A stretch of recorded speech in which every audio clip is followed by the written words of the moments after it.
Assalamu alaikum wa rahmatullahi wa barakatuh. This is Karim from over at Dar-us-Salaam. Just came back from Hajj. Alhamdulillah, we ask Allah to accept from myself and as well as every Muslim that went, and now and before, and inshallah in the future. Two quick things I would say you learned at Hajj. Of course, there's the blessing of being in Mecca, the blessing of being in Medina, the blessing of being in Hajj, but the rising of Iman is from the intention to focus on the ibadah. And that is not something that's limited to there. That's not something I figured out how to do that here yet. It's a little bit harder here. But the point is that it can be done. Bi'idhnillah, with the intention to focus, the Iman will rise and we'll find, inshallah, more barakah in our time. The second thing is that you don't need a fraction of what you think you need. And this is, subhanAllah, I think one of the biggest things that might have become very clear to me almost immediately.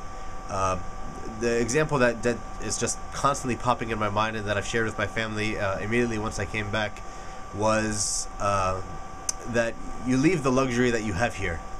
And when you're here, you think you have what you need. Even if you're not living lavish, you think you have, alhamdulillah, I've tried to simplify my life as much as possible and I have what I need. And then you go over there and you're either in a hotel or in Aziziyah and you no longer have your own room. And you no longer have the same type of showers that you had when you were here. It's a little bit more simple. You may not have the same type of bathroom, and you say, alhamdulillah, I have everything I need. I wish just, maybe I had some of the extra comforts that I had at home.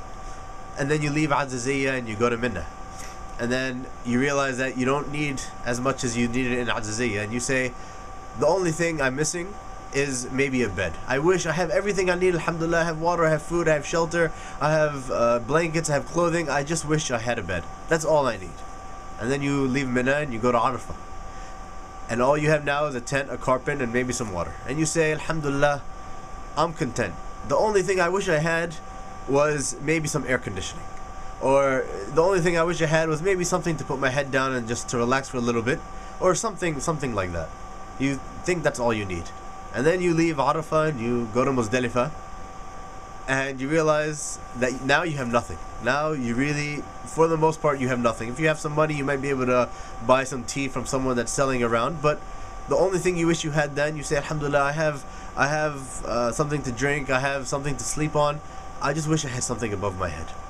And subhanallah, brothers and sisters, you leave Mina and you leave Arafah and you leave Muzdalifah, and when you go back to something as simple as Mina, wallahi, you go in, you feel it's a palace. You feel it's a palace. It's so wide, it's so spacious. Even though you're sleeping 3 inches away from someone else, if they're not sleeping on top of you, you feel that it's a palace. So if we, inshallah, we try to focus on our ibadah, Allah will bless it. And if we just focus on how little we actually need, and we do our best to live according to that, then Allahu A'lam, inshallah, maybe our life will be significantly better than it is now. Wallahu ta'ala alam. And again, we ask Allah subhanahu wa ta'ala to accept every Muslim's Hajj this year, in the past, and in the future, and to send us again and again and again. Wassalamu alaikum wa rahmatullahi wa barakatuh.